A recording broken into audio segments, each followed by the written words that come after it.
Olá, assombrados! Eu sou a Ana Paula e vou contar um relato para vocês neste tipo ao vivo de hoje. E aí, tudo bem? Espero que sim, que esteja tudo bem. Já vou pedir para você deixar o like neste vídeo e não se esquecer de fazer aquela visitinha à nossa loja virtual, a lojaassombrada.com.br, onde você encontra diversos produtos. Entre eles, o nosso livro do canal Assombrado, Assombrado, a história do canal e também do casal, Matheus e Ana. Tá? Livro muito 10, feito com muito carinho para vocês. Um livro diferente, cheio de QR Codes, que te levam para conteúdos multimídia, aqui ó, exclusivos para quem tem o livro. E também não se esqueçam das novas estampas, das novas camisetas, novas estampas lá na loja Assombrada. Aliens, que brilha no escuro. Coraline, que brilha no escuro. Da bruxinha, que brilha no escuro. E do Histórias Assombradas. Esse não brilha no escuro. Mas, olha lá, é linda. De qualquer forma. Camiseta Histórias Assombradas. Olha lá, para quem tem uma história assombrada, né, que já vivenciou uma história assombrada, que já contou no canal ou não, aqui estão as camisetas. Novas camisetas, dá uma fuçadinha lá. E vamos ao relato de hoje, que é este daqui. Tá, vamos ver. O título é o seguinte: a avó feiticeira que arrancou a própria neta do ventre com magia negra. Vamos ver do que se trata, então. Olá, Ana, meus cumprimentos a você e a todos. Desde já, os nomes estão trocados. Obrigada, vamos lá. Linda, eu reuni todas as minhas forças para te contar este relato, porque eu juro por Deus que ele é real. Cada palavra sinistra e perturbadora eu escutei da boca do meu pai. E vi algumas evidências em vídeo também.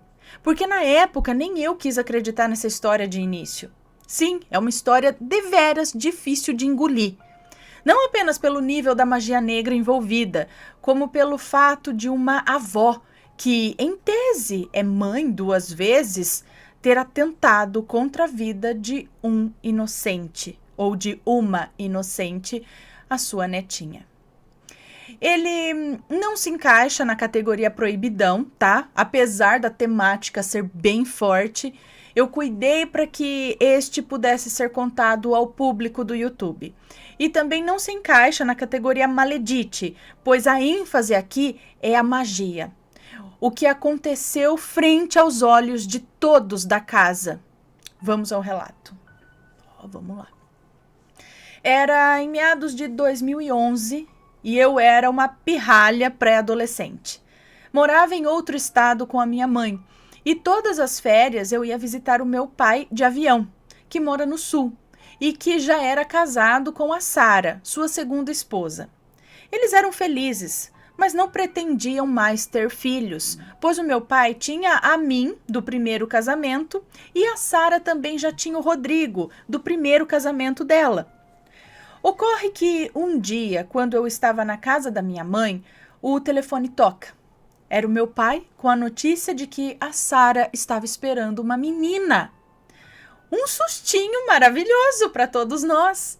Eu fiquei toda faceira, porque do lado da minha mãe eu já tinha outra irmã.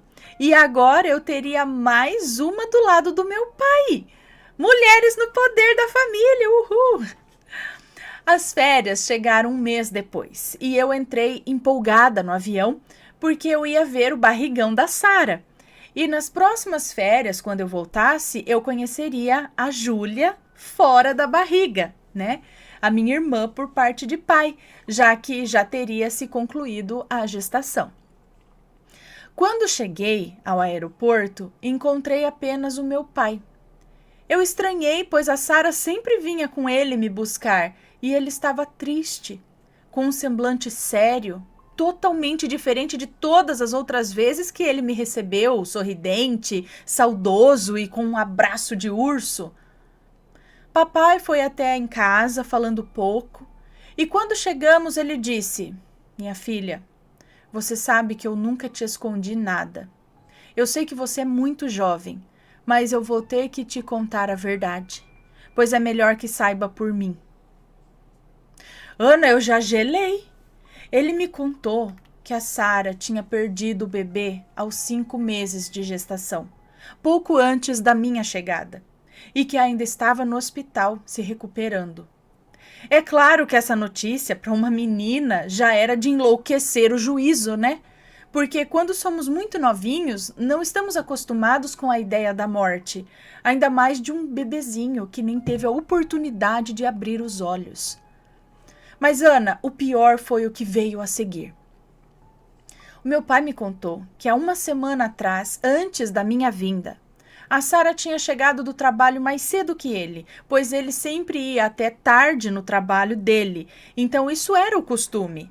No entanto, quando ela chegava, geralmente a faxineira da quarta, a Dona Maria, já tinha ido embora. Porque ela era diarista, sabe? Ela chegava cedinho, arrumava tudo muito rápido e 3 da tarde ela já estava indo para casa. No entanto, naquela noite, quando a minha madrasta chegou em casa, tomou um susto. A Dona Maria ainda estava lá, sentada no sofá da sala, que ficava de frente para a entrada da casa. E a mulher estava mais branca que um papel, tremendo. Sara se assustou com a cena e com o estado da pobre mulher e perguntou o que havia ocorrido. Ao que Dona Maria respondeu: Dona Sara, aconteceu uma coisa muito estranha e eu não sabia o que fazer. Eu chamei o corpo de bombeiros e eles não vieram. Nem o porteiro conseguiu me ajudar com a situação. Sara, já nervosa, pois a casa estava em ordem, ela não entendeu nada. Para que corpo de bombeiros? Pediu que Dona Maria fosse direto ao assunto. Ela disse... E então a Dona Maria disse: Dona Sara, na área de serviço tem um morcego. Mas não é um morcego qualquer. Ele deve ter 1 metro de uma asa a outra. Ele é muito esperto, pois fez o porteiro de bobo quando ele veio aqui tentar tirá-lo. Ele é agressivo e tem os olhos vermelhos e... Aí a mulher hesitou um pouco. Ele pareceu estar sorrindo para mim. A Sara, que estava com a respiração presa de nervoso até aquele momento, com as mãos sobre a barriga e seu bebê, soltou uma bufada. Tipo, morcegos sorridentes! Ela exclamou. Ana, a minha madrasta é uma mulher séria. Ela é gerente de uma grande empresa conhecida no país inteiro. Ela é inteligente, ela é formada, ela é racional. Ela não é incrédula, tá? Pois segue a doutrina espírita de Allan Kardec e tal. Mas naquele momento ela estava pensando em um vazamento de gás ou uma infiltração que fosse derrubar o apartamento, qualquer coisa, né? Menos um morcego sorridente. Bem, nesse ponto do relato, para melhor entendimento do ouvinte, uma breve explicação. A área de serviço onde o tal morcego se encontrava ficava no fundo da cozinha. E da sala para a cozinha tinha uma porta de vidro, embaçado, sabe? E translúcido, que dividia as duas. Para que quando alguém estivesse cozinhando, não ficasse o cheiro na casa inteira. E da cozinha para a área de serviço, que era o último cômodo do apartamento, que ficava no 3º andar, também tinha uma porta, uma outra porta, no mesmo estilo, de vidro. Aquele que você não vê nitidamente o que está do outro lado, mas dá para ver que tem alguém. Você vê as formas, mas não vê nitidamente. Após se acalmar, Sara começou a raciocinar que não havia como ter um morcego na área de serviço, pois além de morarem no 3º andar, em um ponto super alto de uma capital, todas as janelas da casa, inclusive da cozinha e área de serviço, era um apartamento, é isso? Não sei. O 3º andar? Bom, não sei. Todas as janelas, inclusive da área de serviço, da cozinha e da área de serviço, elas tinham redes de proteção. Daquelas que tem quadradinhos pequenininhos, pois quando eles compraram o apartamento, eu ainda era criancinha. E eles telaram, colocaram tela na casa toda para minha segurança, sabe? Apartamento, casa que é no alto e tem criança, então você põe essas telinhas para não ter perigo. Pois eu era muito peralta também e bem capaz de me pendurar nas janelas. Como é que um morcego, ainda mais supostamente tão grande como a Maria havia dito, teria entrado ali? Minha madrasta é corajosa e decidiu ir até lá. Mesmo com a dona Maria dizendo, não, dona Sara, vamos esperar o seu Ernesto, que é o meu pai. Mas mesmo assim ela não quis saber. Decidida abriu a porta da cozinha, atravessou a cozinha e abriu a porta da área de serviço. E lá estava ele. O maior morcego que ela já viu em toda a sua vida. Peludo, encolhido nas sombras ali, com intensos olhos vermelhos como brasa. Ela tentou acender a luz da área de serviço sem sucesso, não conseguiu, porque a luz não acendia de forma alguma. Então aquele animal era iluminado apenas pelo relance da luz da cozinha, que já estava ligada há tempos porque já havia escurecido. A essa altura já devia ser umas 8 horas da noite.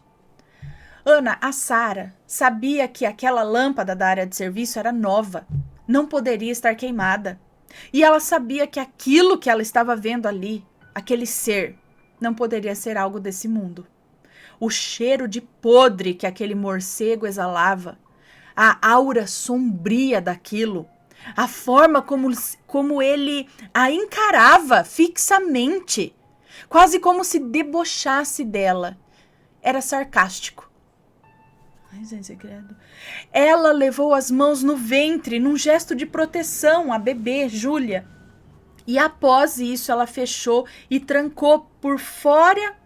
Ela fechou e trancou por fora a área de serviço. Por fora? Ela foi para a sala e ela e a dona Maria começaram a fazer uma oração. Um tempo depois, o papai chegou e elas lhe contaram todo o ocorrido.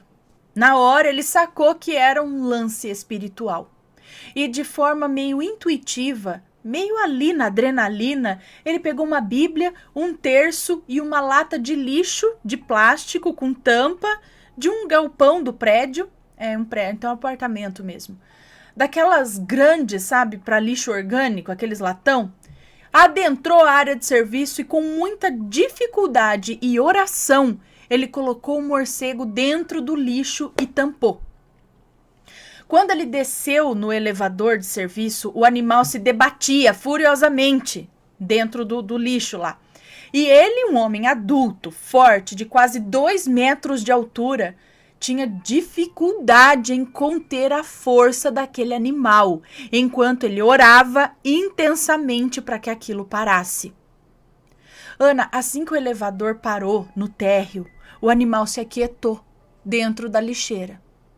Meu pai caminhou até a área aberta da rua e embaixo de um poste ele abriu a lixeira. E cadê o morcego? Ele tinha desaparecido de dentro da lixeira. Não havia buraco, não havia brecha, nada por onde esse animal pudesse ter escapulido. O poste de luz iluminava uma lixeira totalmente vazia. O meu pai segurava com um braço o lixo e com o outro a mão na tampa. Com toda a sua força, ele estava fechando o lixo porque o morcego queria sair.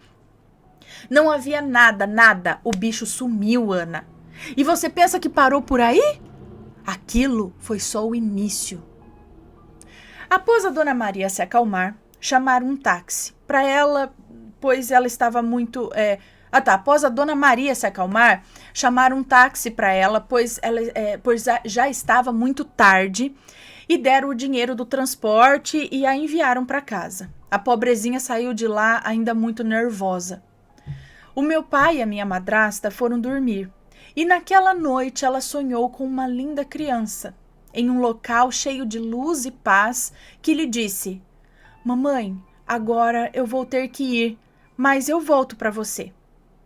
E após o sonho, E após, o sonho a levou para um local escuro e destruído, onde ela viu a minha avó, a mãe do meu pai, dando uma gargalhada horrenda.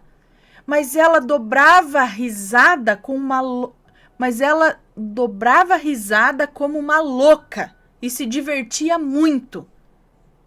Essa gargalhada, é isso? Ela dava risada como uma louca, eu acho, e se divertia muito. Ana, minha avó, ela não merece ser chamada de maledite ou demodite, porque ela é coisa muito pior. Toda a família sabe que ela é uma mulher muito má, mas muito má mesmo. Ela é uma feiticeira maligna, de mão cheia. Uma mulher ligada a hordas demoníacas e forças das trevas. Minha avó é maligna. Nunca gostou da minha madrasta, puramente por não gostar. Mas nós jamais imaginamos que ela fosse capaz de atentar contra uma neta, sangue de seu sangue, apenas para atingir a nora que ela não gostava. A mãe da minha avó, ou seja, a minha bisavó, que vou chamar aqui de Esperança, esta sim era uma bruxa boa, uma curandeira, uma parteira, que curava a todos do vilarejo onde ela vivia de graça. Ela entendia das ervas, espíritos da mata e energias. Uma linda índia de lábios rubros e olhar intenso. Uma mulher íntegra e iluminada, que eu herdei o sobrenome de solteira e seus dons espirituais também. Com muito orgulho. O maior desgosto da minha bisa Esperança foi ver sua filha mais talentosa, a minha avó, que vou chamar aqui de Belzebu, virar uma feiticeira das trevas, malévola, uma criatura repugnante que vendeu a sua alma por poder maligno. Gente do céu. Aninha, após a minha madrasta acordar do pesadelo com a minha avó Belzebu, mãe do meu pai e sua sogra, ela viu que sua cama estava encharcada de sangue para todos os lados. Ela correu para o hospital, mas não teve jeito. Sabe, Ana, nesse momento do relato eu me arrepio inteira e lágrimas me vêm aos olhos, pois eu lembro daquele trecho do filme Minha Mãe é uma Peça, sabe? Que ela diz que quando uma mãe perde um filho, parece que todas as mães do mundo perdem um pouco junto. Ana, a dor dessa perda é tão antinatural. Uma mãe enterrar seu filho é totalmente contra a natureza. Eu não posso ter filhos, sabe? Hoje eu tenho 24 anos e há algum tempo descobri que eu sou totalmente estéril. Uma ironia para uma bruxa, pois a mais linda e pura magia que uma mulher pode fazer, a mais sagrada de todas, é trazer uma vida ao mundo. O meu pai ficou arrasado. Minha madrasta nem se fala, né?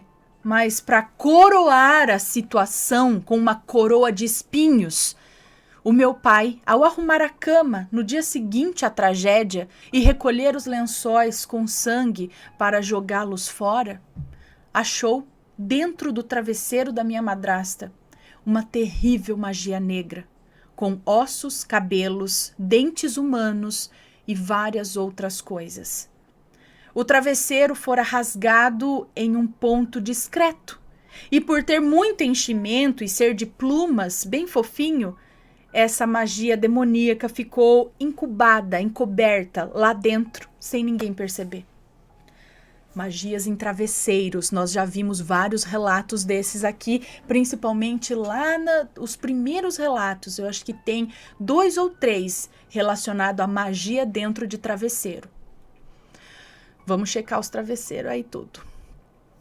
Bom, na hora, ele ligou ao fato de 1 mês antes daquilo tudo, Dona Maria, a faxineira, ter relatado a ele que sua mãe, Dona Belzebu, havia aparecido lá de surpresa, no meio da tarde, dizendo a Dona Maria que estava passando lá por perto e que decidiu visitar o filho, sendo que ela sabia que o meu pai e a minha madrasta ficavam fora o dia inteiro, de segunda a sexta, que inclusive almoçavam fora. E quando a faxineira lhe explicou isso, ela fez uma cara de decepção. Ai, de desentendida, sonsa que ela é, e pediu para usar o banheiro, então. Dona Maria lhe disse para ficar à vontade e continuou lavando os pratos na cozinha, estranhando ali a demora da Dona Beelzebub, achando até que ela estivesse passando mal, talvez, no banheiro. De repente, a minha avó, esbaforida e muito apressada, surgiu na porta da cozinha dizendo que tinha de ir urgente embora e sumiu, como fumaça. Sim, ela plantou no travesseiro de Sara essa magia de morte em uma noite sem lua. E um mês depois, no próximo minguar da lua, tudo ocorreu. O morcego, o sonho, a perda. Eu imagino que neste ponto você e os assombrados devem estar estarrecidos, tanto quanto eu fiquei na época, ao escutar toda a história e ver os vídeos da câmera de segurança do elevador de serviço daquela data. Sim, eu quis ver o meu pai lutando contra aquela lata de lixo. Eu queria uma explicação, qualquer coisa. Mas, Ana, a justiça de Deus não falha. A minha madrasta recebeu a notícia no hospital que ela nunca mais poderia ser mãe e que teria de retirar o útero, pois os danos daquele aborto ao seu sistema reprodutivo tinham sido catastróficos. 2 meses depois, antes da data da cirurgia da retirada de todo o aparelho reprodutivo, ela descobriu que estava grávida. 9 meses depois, como prometeu no sonho, Júlia voltou para nós, linda, saudável e perfeita. Os médicos consideraram um milagre impossível, e é mesmo um milagre, porque Deus é maior que qualquer magia maligna, que qualquer horda demoníaca, que qualquer obsessor ou espírito maligno. E São Miguel Arcanjo pisou a cabeça de Satanás. Ana, hoje em dia a Júlia está com 11 anos. Ela é como um anjo encarnado, sabe? Como é inteligente, como fala com sabedoria além da sua idade, como é linda, meiga, doce, sapeca, sorridente e perspicaz. Ser irmã dela é um privilégio, uma dádiva. Nem preciso dizer que já estou me acabando de chorar nesse fim de relato. A avó Beelzebub, hoje em dia, adora ela, mas não é correspondida por Júlia. Uma vez, quando ela era pequena, tinha uns 4 aninhos. Eu e ela estávamos na praia, na areia, e Juju lembrou de nossa avó do nada e me disse assim: Mana, a avó é estranha, né? Eu sinto que ela é errada, mas eu já perdoei ela, viu? E voltou a construir seu castelinho de areia. E eu ali de boca aberta com isso, pois me lembrei na hora de toda a história. Quanto à avó Beelzebub, está pagando muito caro por todo o mal que fez. Não apenas nesse incidente da bebê, não, mas diversos crimes espirituais que ela cometeu por aí, para satisfazer os seus caprichos e desejos de vingança. Ela, que era tão vaidosa e metida a chique, que já viveu tão bem à custa de passar os outros para trás, ela está com os dentes podres. Ela está louca, morando em uma casa cheia de lixo, atormentada pelos espíritos malignos que ela outrora mandava fazer maldades. O maior castigo dela é não morrer, independente de quantas doenças ela contraia, do quão doída esteja, independente do número de ratos portadores de leptospirose que morem com ela. Ela não morre. Ela só sofre. E, infelizmente, eu sei bem, como médium, que este é só o início dos castigos dela. O pior a aguarda do outro lado. Este é o relato, Ana, de como o bem sempre irá prevalecer e a luz da esperança irá se sobrepor às trevas da ignorância. Se um dia nós nos conhecermos pessoalmente em uma viagem assombrada do canal, que um dia pretendo ir com vocês, quem sabe ano que vem em Machu Picchu, te conto essa história tudo de novo. Olho no olho, pois apesar de tão bizarra, é a mais pura verdade. Grande abraço a todos, fiquem com Deus. Pai do céu,